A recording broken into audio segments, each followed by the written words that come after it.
Assalamualaikum warahmatullahi wabarakatuh. Hello guys, hope you life today. I hope you're in a good condition and also well. So in this good occasion, I would like to present my research in the title Gender Opression and Discrimination toward Main Character in Jane Austen's Mansfield Park, which conducted by me, Ika Cahya Hartiningsih. Well, the first point that I want to present is about the introduction. The situation faced by women as a consequence of direct power relation between men and women, where men have a fundamental and complete interest to control, exploit, and oppress women, namely the practice of domination.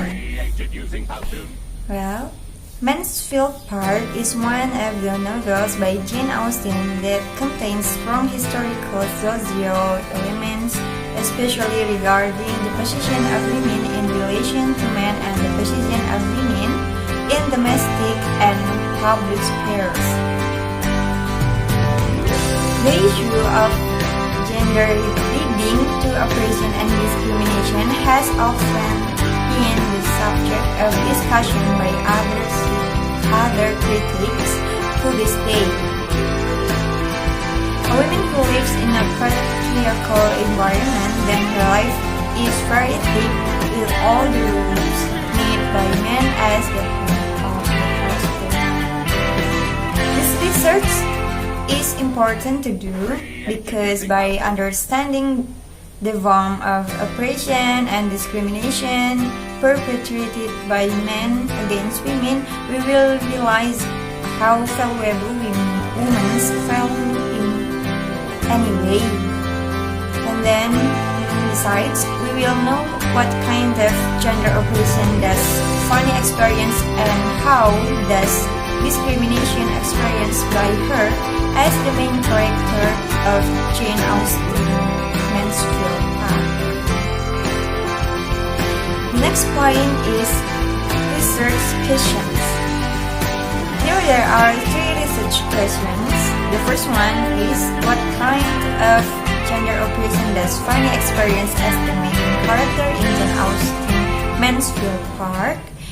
Second one, how does discrimination experienced by Fanny as the main character of Jane Austen's Mansfield Park?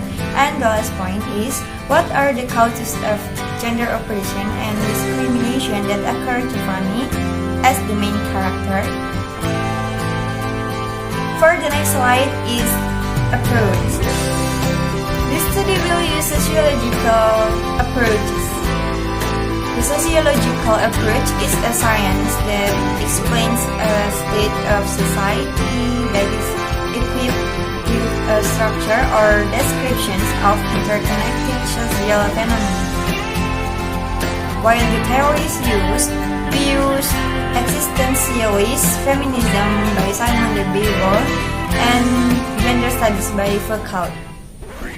Well, here the existential feminism theory is the marginalization of women as others in the culture created by men and assumes men as subject while women are objects.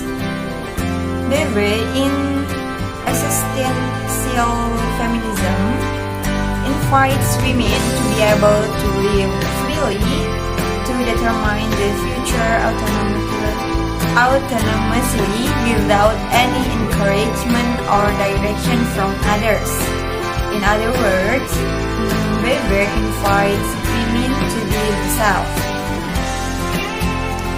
While the gender studies by Foucault is an interdisciplinary academic field devoted to analyzing gender identity and gender representation. It includes women's studies concerning on women, feminism, gender, and politics, men's studies, and queer studies. Thank you for your pay attention. Assalamualaikum warahmatullahi wabarakatuh.